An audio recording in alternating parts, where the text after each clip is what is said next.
Este miércoles 8 de julio, Patricia Bullrich volvió a diferenciarse de Milei, ahora en un tema muy sensible, como la reforma electoral que incluye la eliminación de las PASO y la creación de habilitación de las colectoras para empujar el voto hacia Milei en la reelección. Javier Laquidaga, contanos un poco qué pasó. Patricia hoy fue al Senado y antes de entrar a labor dijo que estaba a favor de suspender las PASO porque el gasto, todo el mismo argumento de siempre, pero rechazar implementar las colectoras era deformar el sistema electoral. Y es un golpe a la estrategia que vienen hablando en La Rosada con los gobernadores para traccionarle votos a Milei, que lo único que importa ahora a Karina y Santilli es traccionarle votos, que asegurar la reelección como sea.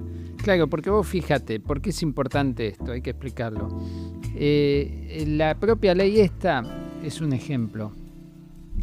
Milei está convocando, Santilli está convocando a los gobernadores a Tucumán, hay 13 confirmados, como una puesta en escena de este pacto que están, este enjuague que están instrumentando, donde le votan la eliminación de las PASO a cambio de que le pongan candidatos flojos y ellos puedan reelegir. Y todo este acuerdo se destraba porque los gobernadores tienen senadores y diputados, que los necesita el gobierno para eliminar las PASO, por ejemplo. Entonces, ahí surge el dilema que es, bueno, está bien, nosotros te damos los votos para esto y te apoyamos en octubre en la reelección. Ahora, nosotros queremos poner nuestro candidato a senador y diputado porque si no perdemos todo poder de negociación. Y Karina dice, bueno, pero yo también quiero tener mi candidato a senador y diputado, ¿cómo hacemos? Y bueno, ahí dice, había un invento buenísimo del peronismo, la colectora. Bueno, reflotémoslo y son dos listas colgadas de Milei. Bueno, justamente ahora, como empezaron a ver el quilombo que se armó, que lo revelamos nosotros, en algunos en La Rosada dicen, che, ojo que por ahí la colectora le conviene a Kicillof también. Que bueno, como vos decís, el peronismo lo inventó. Hay un sector que dice no nos conviene, porque nos lo van a usar en contra, que Kicillof puede usarlo en todas las provincias también.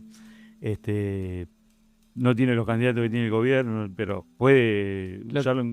O sea, yo creo que empezaron a sondear y les conviene con algunos gobernadores y con algunos no. Bueno, sí, eso también es un tema de debate. Si digamos, vos sos la candidatura que arrastra, podés decir a quién le das o no colectora. Es verdad eso, puede ser parte de la ley. Ahora, Patricia Bullrich, ¿por qué se diferencia? Porque es poco republicano. Hay dos leyes, digamos, que el peronismo usufructuó muy bien, con grandes réditos, que son las colectoras y la ley de lemas. Claro. O acoples en Tucumán. Claro, entonces se les cagó de risa a Jaldo, que estaban los libertarios de Catalán y todo, diciendo hay que terminar con los acoples de Tucumán, el peronismo como siempre haciendo fraude de alguna manera, la voluntad popular, y ahora Jaldo... Le piden a Jaldo que apoye las colectoras. Claro, se les caga de risa y dice, los acoples están mal y las colectoras también. Claro, y es más, le tira al que me explique un libertario, no dice quién, y es Catalán, que recogió el guante y salió a decirle, no, las colectoras, el acople están mal. Ahora, ¿qué pasa? ¿Por qué es interesante lo de Patricia? Porque nosotros ya sabíamos con el caso Adorni que ella había tomado una decisión de decir yo voy a defender mi base electoral.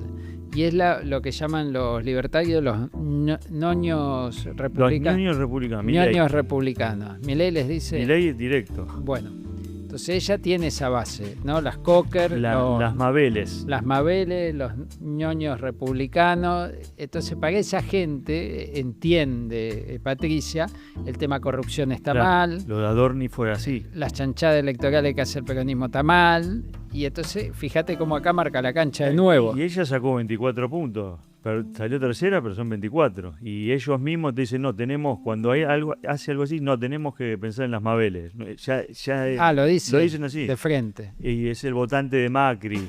¿Ves? Entonces, ¿por qué hace esto? Porque está construyendo capital político propio.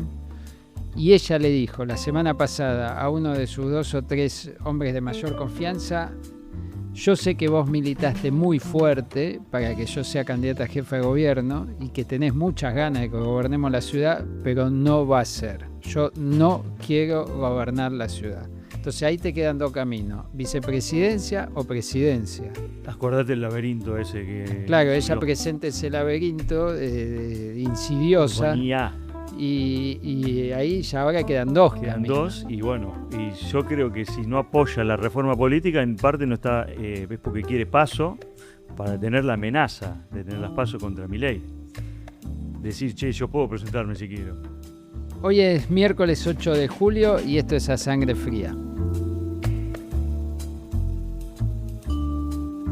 Luciana, hoy se conoció finalmente la operación, estamos acá con Luciana Glesser, se conoció finalmente la operación de los préstamos, esto que venían dando vuelta, con garantías del Banco Mundial.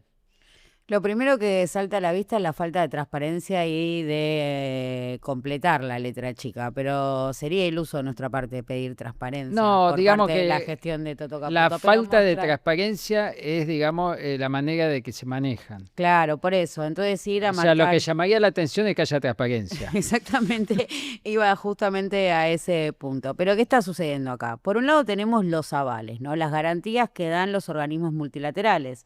Estas garantías que cubren el 95% del crédito que finalmente sí le dan los bancos comerciales. Estamos hablando de el Santander, del BBVA y del Deutsche Bank, canalizados por el banco, el Mellon, el New York Mellon. El agente local es el Banco Nación. O sea, para entenderlo fácil, si lo que dicen estos bancos es, vos me traes la garantía del Banco Mundial, si no me pagás, como suele hacer la Argentina, me va a pagar el Banco Mundial. Sí, es así con algún matiz, porque hay quien dice, no, si Argentina llega a incumplir, esas garantías funcionan para que el Banco Mundial presione a la Argentina. Como que el Banco Mundial nunca termina pagando y hay antecedentes claros de otros préstamos garantizados que fracasaron. En el blindaje me dio allí un préstamo garantizado, terminó en fracaso. Y previo a desembarcar en el Fondo Monetario Internacional, la misma gestión de Toto Caputo llevó un préstamo garantizado también al default con los bancos. Pero algo mejor que sin eso debe ser, si no los bancos, ¿por qué lo pedirían? A ver, hay que pagar mañana, ¿no? Hay que pagar mañana, digo, depende de las estimaciones, entre 4.400, 4.800 millones de dólares. Tampoco ahí está preciso el número, porque, fíjate vos, ¿no? Porque cuando presentó el programa... Estamos hablando de cuánto entre estos dos préstamos. 3.200 millones. Y esto sí, el número está claro, pues fue publicado en el boletín oficial. 2.000 van a dar entre el BBU y el Santander y 1.200 va a aportar el Deutsche Bank. Y esto entra ahora. Ya entró y esto va a estar para pagar mañana. Ahora bien, cuando vamos a la presentación del programa financiero y las filminas que presentó el equipo de economía y mostró esta fuente de financiamiento con estos préstamos garantizados, marcaba ahí 4.000 millones de dólares. O sea que ya hay un agujero de 800 millones de dólares que no están.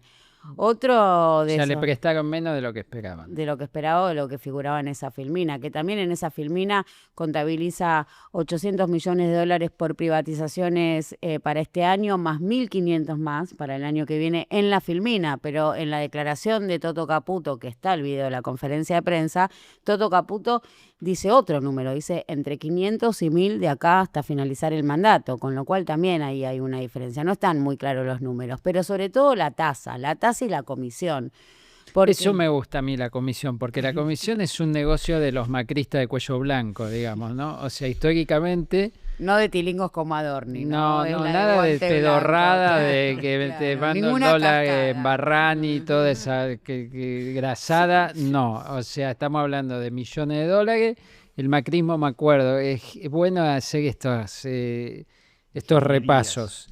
En el primer mandato de Macri, como jefe de gobierno, uno de los primeros casos de corrupción fue precisamente cuando emiten bonos tango la ciudad y meten una consultora Runfla en el medio, vinculada a ellos, ¿no? Nicky Caputo andaba dando vuelta y otro, y las comisiones eran muy altas. Eso generó una causa, generó en ese momento la legislatura porteña, le interesaba hacer por lo menos que investigaba algo, tuvieron que ir a dar explicaciones, la causa duró varios años. Macri estuvo preso, seguro. Como todo terminó en la nada, ¿no? Ahora vamos a hablar de los pactos de impunidad, que es una constante. digamos, yo lo que veo es que la justicia argentina funciona por pactos de impunidad, ¿no? Como de acuerdo a la Moncloa, pero... Sí, exacto. Son distintos pactos de impunidad que duran un periodo, vencen y cuando vencen... Hay que renovarlo como el alquiler. Sí, pero si ya no estás en el poder, no se renueva, vas en cana. Y si estás en el poder, se renueva, ¿no? O si cambió el poder, viene otro, el pacto de impunidad para el que llegó. El que se va, no.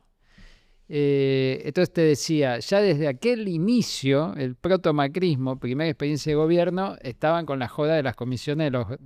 Bueno, eso me decía, hoy estuve charlando bastante con un ex viceministro de Economía que le tocó cargar con una negociación justamente con estos mismos agentes y me decía que ahí está la joda, porque en la medida en la que vos trasladás y transferís la jurisdicción a Nueva York, ya esto implica un despliegue burocrático, una cantidad de agentes, consultoras, estudios jurídicos, subsidiarias, distintos tipos de Sí, que te cobran $50.000 por hora. Vas sumando cash, clean, es un taxi caro.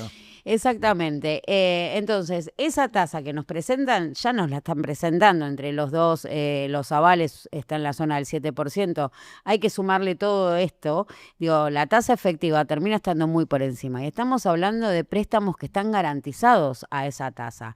Con lo cual, ahí sí tenemos alguna perspectiva de cuánto está pidiendo Wall Street. Y Wall Street, evidentemente, está pidiendo mucho más allá de los 2 dígitos, y sobre todo si vemos las tasas de los Treasury, el bono más seguro del mundo, que hoy superó el 5%, digo, un bono norteamericano cotizando por encima del 5%, ¿qué le espera a la Argentina? Y esta comisión de $16 millones que de movida hasta la que blanquean, ¿no? El 0,5 que está estandarizada, bueno, también implica, ¿no? En esta... $16 millones la comisión que se llevan los bancos por esta operación. 3 bancos solo por hacer la operación, ¿no? Y ahí también se habla de... Eso es espectacular, ¿no? Porque, o sea, si vos pagás por aparte los abogados y... O sea, ¿qué hace el banco? Es un control enter, tomate, giro la guita, el tipo le lleva la garantía, le lleva todo... Y te da la plata mientras tanto. Y levantan 10. Es el mejor negocio. ¿Sabes lo que decía Néstor Kirchner? Es de boludo pelearse con los banqueros, manejan el mundo. De hecho, el Melon, que es el Melon maneja la deuda soberana argentina hace 22 años. ¿Por qué te traigo lo de Néstor Kirchner? Porque Cristina se peleó con los bancos. Bueno, a eso iba, porque hubo un intento del kirchnerismo de correr al Melon, porque el Melon, que es el banco, que es el agente colocador y el que le paga a los bonistas, digo, le tenemos que pagar a los bonistas mañana, hay que depositarle la guita a los bonistas en el Melon. El Melon tiene su asiento fiscal en Delaware, o sea, es una guarida fiscal Delaware y donde está asentado este banco que el kirchnerismo intentó correrlo. ¿Pudo? No pudo.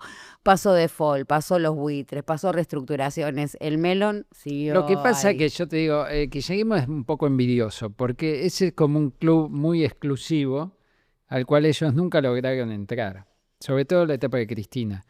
Y Toto Caputo es de ese club, pertenece a ese mundo. Claramente, no estamos De hecho, hablando... es uno de los motivos, vos sabés que a mí me lo han contado varios, Milei lo admira a Toto Caputo porque es el que llegó de verdad. O sea, todos estos economistas a que la andan JP Morgan. Dando vueltas, los marules, todo esto que opinan Nunca en Twitter. pasaron la puerta de la JP Morgan como claro, se sacan todo. una foto en la puerta, se van de turista a Nueva York y se sacan una foto en la puerta, ¿vos me entendés? O sea, el toro. Y Toto estaba ahí arriba operando. Por eso porque Toto además va... tenía un cargo importante. Claro, no, pero por eso Toto que viene de las entrañas, estamos hablando de la banca financiera. Entonces ahí te de hacen Occidente. un acuerdo de comisiones y andás a ver para Pacto qué de cuenta. caballeros, pero por eso claro. consiguió. Messi hay uno solo. Pero de todas maneras, Toto viene a por su revancha porque fracasó en su experiencia anterior a los ojos de estos tipos y le costó mucho. Por eso él tiene que, él habla de esto de delivery de medidas, mostrar y después pedir, porque claramente, digo, cuando se habla de todas las dudas respecto a la Argentina, él está incluido dentro de ese paquete. Como Messi, ¿no? Estábamos perdiendo por paliza, lo dio vuelta. Y Toto venía 100 abajo después de Macri y ahora te dice, mirá,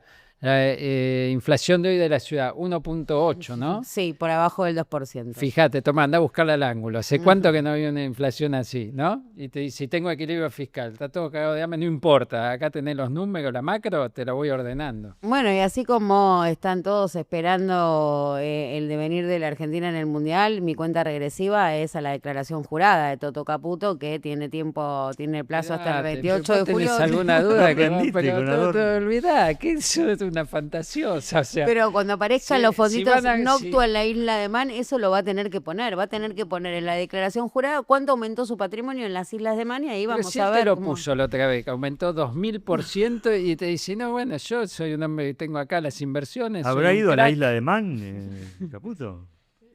No sé, pero es otra guarida de Bitcoin y cosas turbias la isla de Man. Y de Adorni teníamos el dato de que ya nos olvidamos. En Comodoro Pi medio que ya fue. Ahí lo que está avanzando es uno de estos pactos de impunidad tan fructíferos que tenemos en la Argentina, que es muy visible, pero hay que explicarlo.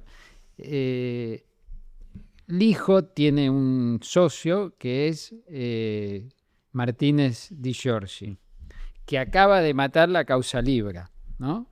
Esto ocurre después de que renuncia Adorni. Y esto ocurre de manera simultánea a que no sé si hoy o en estas horas van a aprobar el pliego de la mujer de Martínez Di Giorgi como jueza federal y de Ponte, que es el protegido del hijo. Todo esto ocurre al mismo tiempo. Parece que está vinculado porque está vinculado, digamos. Y o sea, después del viaje del hijo con Maíquez a París. exacto, el viaje a París, ahí parece que hubo un buen entendimiento a nivel política de Estado y en la Argentina, digamos, política, nosotros lo contamos acá, cuando la causa estaba picante para Adorni y había emisarios permanentes hablando con el juzgado del hijo, en una de esas charlas el hijo dijo, bueno, pero yo soy un hombre de Estado, no soy un loco, no me voy a cargar al jefe de gabinete. Cárguenselo ustedes.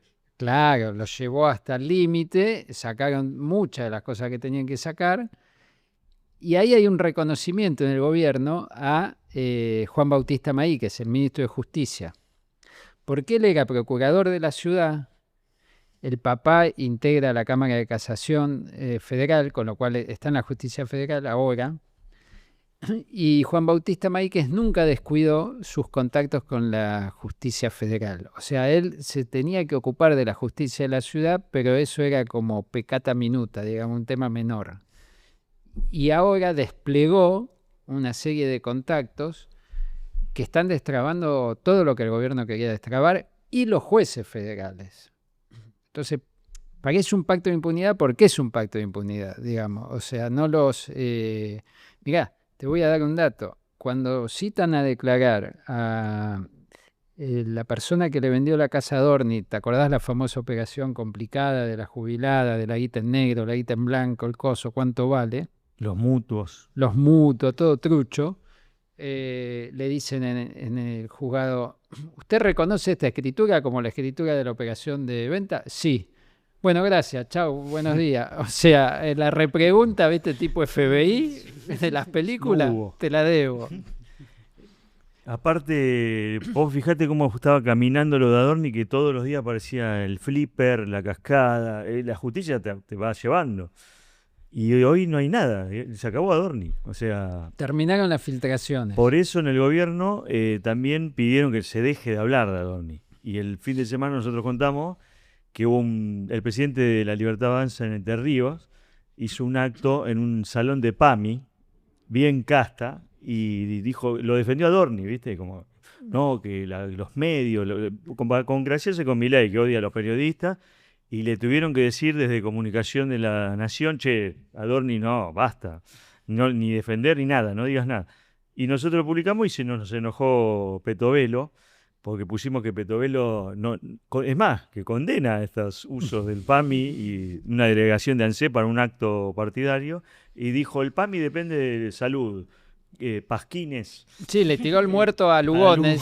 Qué buena claro. compañera, ¿no? El mío, esto Hoy- no es tuyo. Pero acordate cuando fue lo de los créditos del Banco Nación, que hizo lo mismo.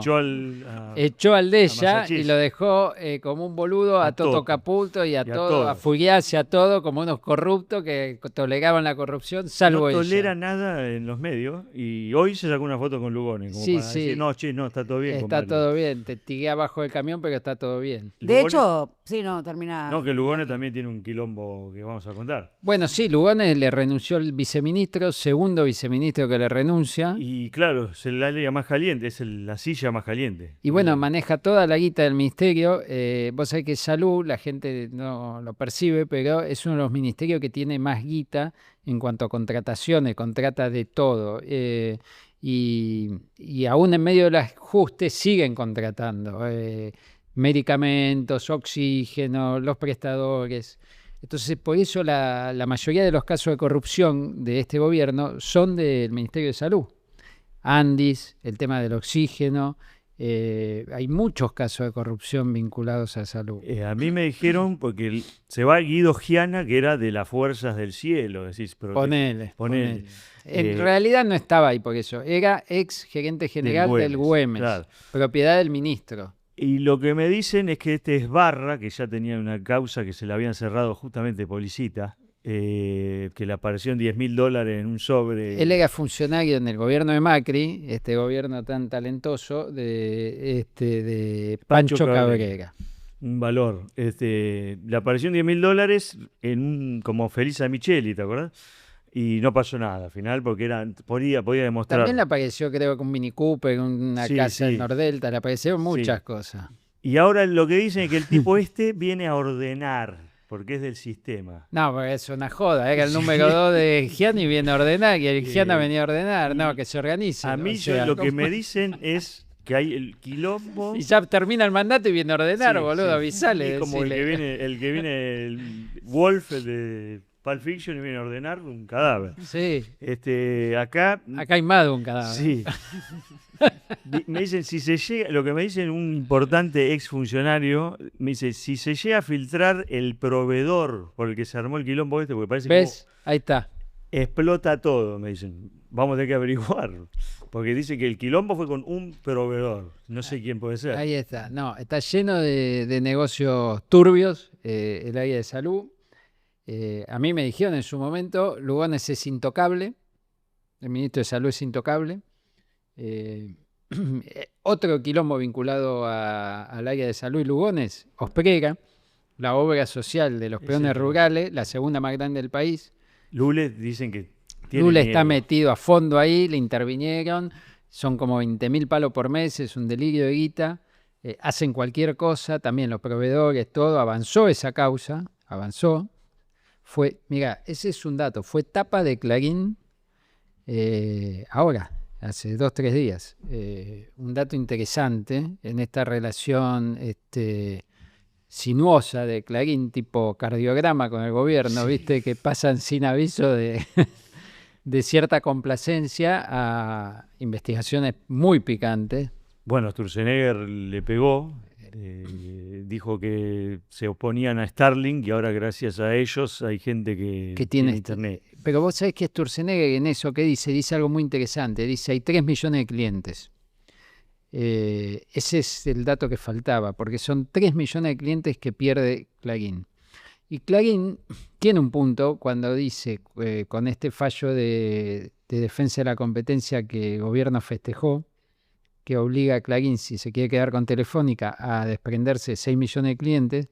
Clarín dice precisamente eso, dice, pero ustedes son unos locos, digamos, el concepto, pero está bien lo que plantean, el concepto de competencia monopólica que tenemos nosotros, porque tenemos Telecom y vamos a tener Telefónica, nos pasó por arriba la tecnología. Viene un tipo como Elon Musk con Starlink, que ni lo vemos, no hay fibra óptica. No hay un puto cable, digamos, no es que va como nosotros a pelearnos con Espinosa en La Matanza que nos deje romper la vereda para hacer 200 metros de fibra óptica. Tiene los satélites a no sé cuántos miles de metros y de la nada, así, pum, tiene 3 millones de clientes. Entonces, la competencia, pensada como una competencia del siglo XX en términos de actores locales, la pasó por arriba a la tecnología. Si te pones a pensar, es increíble cómo Clarín sigue siendo competente contra un Es monstruo. que sí, es una pistola en la cabeza, si tiene 3 palos de cliente.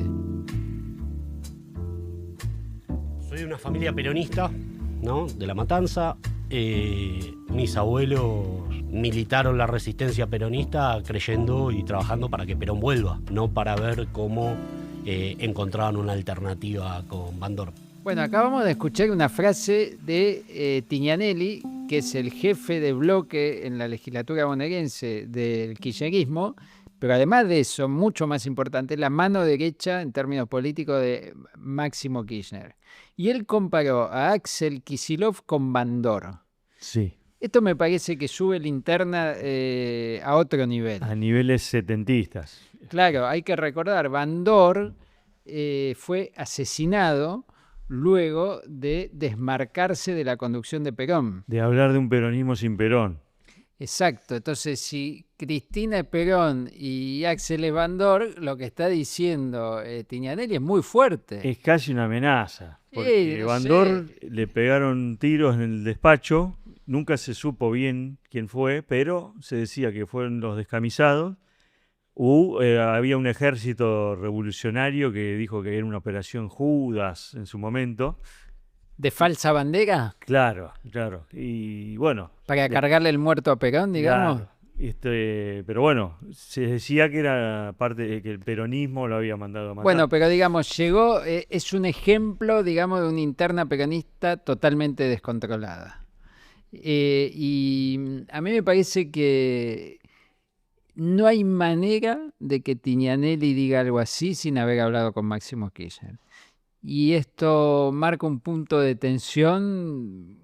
Hasta ahora, obviamente hay que aclarar, no tiene nada que ver con los 70, no existen los montoneros, Máximo Kirchner no es Firmenich, Kicillof no es Bandor, Cristina no es Perón, la Argentina no es la misma, o sea, todo es mucho más pedorro ahora, o sea, no es mejor en algún sentido, en otro tal vez sea mejor. Pero otra cosa que confirma Tignanelli es lo que contamos nosotros, que el kirchnerismo quiere que Cristina sea la candidata. Bueno, exacto, ese es el segundo dato político. Dice, la candidata es Cristina. Lo dice Non. A mí me encanta esto, porque los kirchneristas no aprenden más. Cuando nosotros publicamos estas cosas, te desmienten, te putean, te llaman de guado, el otro, qué cosa, qué, de dónde lo sacaron, y después te lo confirman. Y pasaron 20 años, hasta tienen dirigente preso, todo, y siguen igual. Y pasó el viernes que publicamos que la candidato, digamos, Recalde o Guado podían ser vice de Cristina, nos desmiente. Al otro día salen en masa. Porque Feynman dice unas palabras en el noticiero de que él está presa, qué sé yo, salieron de a 10. No están en su mejor momento, Feynman. No, hoy lo atacó. Se metió en un quilombo internacional, porque le atacó a los mexicanos, como si estuvieran en un asado. Además, a mí lo más terrible de todo eso es que como que yo digo, los mexicanos van a confirmar todos los prejuicios que tienen de nosotros, digamos, ¿no? Después de escucharlo a Feynman. Salió la de presidenta, puso el audio. Es tremendo. Es tremendo. Dice, se meten la vaguita en el orto, no sé. Santiago Caputo y el Nene Vera, que son de bandos diferentes, coincidieron en ser racistas. Yo te digo una cosa, si le busco una lógica política a todo esto, digo, bueno, estos quieren construir un partido de ultraderecha tipo Le Pen. Ahora, si no es eso, realmente no se entiende qué están haciendo. Después, digamos, tenemos para charlar otro de los temas de la semana, que fue el conflicto en la Comisión Nacional de Energía Atómica. Que tiene mucho que ver, porque lo cierto es que uno puede pensar que podría haber una alianza, por ejemplo, ARSAT, ¿no?, con el desarrollo científico para justamente avanzar en todas estas nuevas tecnologías. Y sin embargo es un espacio que está totalmente seguido y hay una descapitalización de lo que son los científicos, ese activo intangible, porque todos estos tipos, creo que alcanza el centenar de despedidos en la Comisión Nacional de Energía Atómica, luego son absorbidos por empresas del sector privado a una calificación. ¿Qué te dice el gobierno? Te dice, hay 4.000, echamos 75 que quedan contratados, y que los propios directivos de ahí dijeron que la mitad no venía a laburar. Se suman 2 gerentes que estaban pidiendo por la reincorporación también de estos despedidos. Dentro de los despedidos hay, digo, no estoy al tanto de caso por caso, pero sí, por ejemplo, una de las científicas que estaba encargada de la óptica, que esa también fue considerada. Más allá de eso, digo, más allá de discutir despido por despido en la Comisión Nacional de Energía Atómica, lo que hay que discutir es cuál es el modelo de desarrollo del sector nuclear, donde Argentina como elemento determinante fue distinto al resto de los países. ¿Qué te dice el gobierno? Te dice, mira, acá se construyeron 3 centrales nucleares. Sí. Esto es muy interesante. Una la construyó Onganía, otra Perón y otra Néstor Kirchner. Sí. El Rabier, el vocero, lo dijo y comparó a Milei con Perón y Néstor. Muy bien. Entonces, ¿qué pasa? Dicen, bueno, ¿cuánto cuesta? 1.000 palos, 2.000 palos, 3.000 palos. No hay plata, es cierto, no hay 3.000 palos verdes. Y trajeron este yanqui, ¿cómo se llama la empresa? Maynard, que dice que la va a poner él. A ver, primero decir que había financiamiento y consta así en el ¿Cuál? acuerdo. ¿El de China? En el de China. No, vos fíjate, en el gobierno, ¿qué dicen? Que ese financiamiento, y tienen un punto, ojo, ese financiamiento en los hechos estaba caído ya con Massa. Eso puede ser que sea así porque quedó rehén de la feroz interna de ese gobierno que lo paralizó, digo, un gobierno que no pudo nada, un gobierno impotente por su propia interna y quedó preso de esa interna porque Massa era sí, claro. Estados Unidos. Sí, toda una ala del gobierno respondiendo a la embajada de Estados Unidos y el área más del núcleo duro kirchnerista impulsando este tipo de proyectos. China. Que también ambas. Y Alberto con Liz Solari pero ahí. también La grandes- Argentina como teatro del conflicto pero- geopolítico China-Estados Unidos. Otra gran obra de infraestructura que estaba incluso estaba firmado el contrato comercial para todo lo que era el refuerzo del anillo eléctrico de AMBA, que ahora no se está pudiendo hacer. Cagada, eso es una cagada. Y eso estaba firmado el contrato. Yo te digo, el tema de entregarle a los chinos la energía nuclear es un tema delicado. Yo entiendo que te puede generar un conflicto con Estados Unidos. Y este gobierno tiene un alineamiento con Estados Unidos total. Ahora, el tema del AMBA, de poner eso es una boludez que no lo hagan, digamos. No, y además no se está pudiendo hacer porque no hay quien la financie, como bien decías vos. Pero volviendo al inicio o al origen del desarrollo nuclear argentino, porque es una pregunta para hacerse. ¿Qué es lo que posibilitó que Argentina se convirtiese realmente en una potencia nuclear comparada, ¿no?, con los comparables de la región, que incluso que son mucho más grandes? Brasil, Estamos entre los México. 5 del mundo. Exactamente. ¿Qué es lo que hizo eso? ¿Qué La fue cabeza. producto de qué? Bueno, ahí La materia gris argentina. hay un investigador. No solo jugamos al fútbol. Hay un investigador de la Universidad de Jerusalén que estudió, dijo, ¿por qué Argentina tiene desarrollo nuclear? ¿Qué fue lo que hicieron? Y entonces ahí marca una élite científica que califica como subversiva porque insistió pese a todo, ¿no? Lo que ahora podría calificarse como resiliente, quizás. Sí, pero te digo, nosotros tenemos una tendencia a tirarnos abajo, ¿no? Y en este caso, con idas y vueltas, es verdad, hubo por lo menos, ya te lo dicen los nombres de los presidentes que hicieron centrales nucleares, 60 años de inversión pública. Por lo menos. Porque es una cantidad de guita que no pone ningún privado, no la pone ningún privado. Y este proyecto, que es el que marcabas vos, el que trae Maynard bajo el brazo, que se presenta en el marco de un superrigi que todavía no está sancionado, tiene media sanción, todavía falta completar en senadores, o sea, se presenta bajo un régimen que todavía no existe, por 1.200 millones de dólares, es, primero, en sociedad con el INVAP, que es una empresa, un instituto público. Pero además es para hacer una ACMR, que es un reactor modular mucho más pequeño, mucho más chiquito, y está pensado en función de abastecimiento de Pero es data más center. chico en tamaño. Pero en generación porque- también, No, ¿no? como Atucha 1, 300 y pico. Bueno, tendría que chequearlo para decirlo correctamente y sobre todo también... Estuve lo que es analizando el tema. un experto en energía nuclear. Así es que hemos llegado a ser potencia, Fianza, gracias a personas como vos. No, pero digamos, a ver, ojalá que lo hagan. O sea, y que le den laburo, o sea, yo no lo veo mal. Eso que los de CONEA dicen, no, se están llevando nuestros técnicos, qué sé yo. Si le dan laburo en la Argentina, en la construcción de un coso que queda acá en la Argentina, no me parece mal. Y sobre todo si puedes garantizar la transferencia tecnológica, ¿no? Que es lo interesante, Bueno, cómo ellos- se desarrolló China, robando eso, la tecnología. Bueno, bueno, robando, adquiriendo. No, sí, robando abiertamente. Querías Lo decir- acaban de hacer de nuevo con Antrofi. Sí, o bueno, sea, te son tenés que quedar expertos con la, en, te tenés en que quedar afanar con, y te tenés hacer... que quedar con el know-how, pero ¿Qué ya te lo hacen los aprendimos con Vaca chinos? Muerta. Te lo roban y después te lo hacen mejor. Primero te lo hacen peor y después mejor. O sea, pasó Como con lo, Apple. Como con Apple. como con Apple, exacto, con Huawei, que terminó, ahora tiene una tecnología superior a Apple. Pero lo de la transferencia es muy interesante, porque uno de los problemas que había con lo de China, que los chinos te ponían todo, no te dejaban acceso a los planos, te traían los técnicos, todo era de ellos. No había un ida y vuelta y una permeabilidad con los técnicos de acá. Entonces, supuestamente, este señor, como vos bien decís, está más articulado porque además no tiene los recursos humanos con las instituciones de acá. No solo el INVAP, también con la CONEA.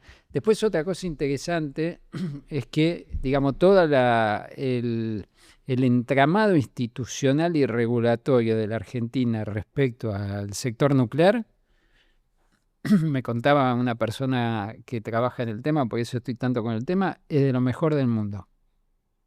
De hecho, Milei, Sturzenegger lo sé porque es un loco y quiere hacer mierda todo, pero el resto del gobierno, de esto de la CONEA, el COSO, NASA y todo como está estructurado, en principio lo dejan así. No, de hecho, digo, quienes están llevando adelante incluso los despidos, Martín Porro, es un cuadro técnico formado en el ámbito de la CONEA. Es la misma élite técnica, si se quiere, la que está llevando adelante esta reformulación respecto a la política que se venía trayendo de la construcción del primer reactor modular 100% argentino, con tecnología CANDU, que no es la tecnología china, con los diferentes tipos de enriquecimiento de uranio, la planta de agua pesada. El ecosistema nuclear es un ecosistema complejo que, por supuesto, todo es muy discutible y uno puede polemizar. Ahora bien, la energía nuclear es una energía limpia, sumamente limpia, y es una energía de base, es una energía verde, es una energía intermitente, es una energía que da una competitividad para el desarrollo tanto de cualquier industria como de los data centers y la inteligencia artificial. Y te voy a dar chupa mucho, y esto está al lado de el río, porque esto está en el predio de Lima, en Zárate Brazo Largo. Bueno, pero ahí. no arranqué como Lilita que vienen por el agua. No, yo por mí, yo soy al revés, yo soy rompan, reventemos las montañas, drill baby drill, no, nada más lejos mío que un discurso ambientalista, por favor.